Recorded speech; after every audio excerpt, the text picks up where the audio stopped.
Legenda Si Lancang adalah salah satu cerita rakyat yang terkenal dari Kampar Riau. Cerita ini mengandung pesan moral yang dalam tentang pentingnya menghormati orang tua dan bahaya dari sifat durhaka.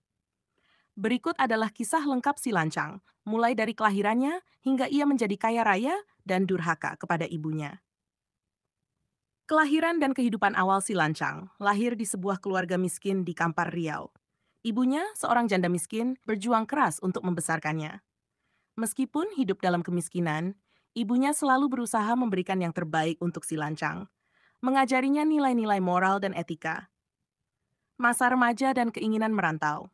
Ketika Si Lancang tumbuh menjadi seorang remaja, ia merasa tidak puas dengan kehidupan miskin yang mereka jalani. Ia memiliki mimpi besar untuk merantau dan mencari kekayaan. Si Lancang melihat kehidupan di desanya yang serba terbatas dan bercita-cita untuk mengubah nasibnya. Keputusan merantau. Dengan tekad yang kuat, Si Lancang memutuskan untuk merantau. Ia meninggalkan kampung halamannya dan ibunya yang sudah tua. Ibunya merestui kepergiannya dengan harapan Si Lancang akan sukses dan tidak melupakan asal-usul serta nilai-nilai yang telah diajarkan. Dalam hati, sang ibu selalu mendoakan keselamatan dan kesuksesan Si Lancang. Keberhasilan dan kekayaan, selama merantau, Si Lancang bekerja keras dan tidak kenal lelah. Usahanya berbuah manis, dan ia berhasil mengumpulkan kekayaan yang melimpah. Ia menjadi seorang pedang sukses yang memiliki banyak harta benda, termasuk kapal besar yang dipenuhi dengan barang-barang mewah seperti kain sutra, gong, dan tembikar.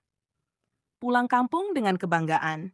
Setelah merasa cukup kaya, Si Lancang memutuskan untuk pulang ke kampung halamannya. Ia kembali dengan kapal besar yang penuh dengan harta benda. Namun, dalam perjalanan pulang, sifat angkuhnya mulai muncul. Si Lancang merasa bahwa kekayaannya membuatnya lebih unggul dari orang lain, termasuk ibunya sendiri. Pertemuan dengan sang ibu. Ketika Si Lancang tiba di kampung halamannya, ibunya yang sudah tua sangat bahagia mendengar kabar kepulangannya. Dengan penuh harap, sang ibu pergi menemui Si Lancang di kapalnya. Namun, ketika bertemu, Si Lancang merasa malu dengan penampilan ibunya yang miskin dan berpakaian lusuh. Ia tidak mengakui ibunya di depan orang-orang dan malah mengusirnya dengan kasar. Murka alam dan hukuman untuk Si Lancang. Tidak lama setelah kejadian tersebut, terjadi badai dahsyat yang menghantam kapal Si Lancang. Kapalnya hancur, dan barang-barang mewah yang ada di dalamnya berhamburan. Kain sutra yang dibawa Si Lancang terbang dan berlipat-lipat menjadi negeri lipat kain di Kampar kiri. Gong yang ada di kapal terlempar dan jatuh di dekat gubuk ibunya, menjadi sungai Ogong di Kampar kanan.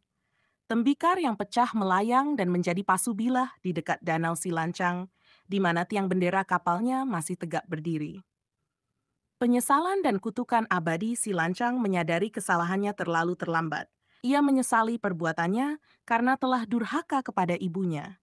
Menurut kepercayaan masyarakat setempat, air mata penyesalan Si Lancang menjadi penyebab banjir besar yang sering melanda Sungai Kampar.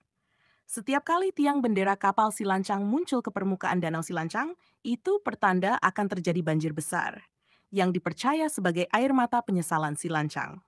Pelajaran moral, legenda Si Lancang mengandung pesan moral yang kuat tentang pentingnya menghormati dan berbakti kepada orang tua. Kisah ini mengajarkan bahwa kekayaan dan kesuksesan tidak berarti apa-apa jika seseorang melupakan asal-usulnya dan bersikap durhaka kepada orang tua. Cerita ini diwariskan dari generasi ke generasi di Kabupaten Kampar dan menjadi bagian dari budaya lokal yang memperkaya warisan cerita rakyat Indonesia.